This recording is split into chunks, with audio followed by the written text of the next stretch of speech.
You ask Tiger to solve. This deals with linear equations with one unknown. The final result is y equals -5. Let's solve it step by step. Group all constants on the right side of the equation. Subtract 25 from both sides. Simplify the arithmetic.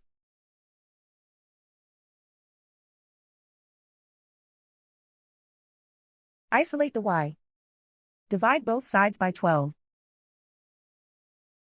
Simplify the fraction. Find the greatest common factor of the numerator and denominator.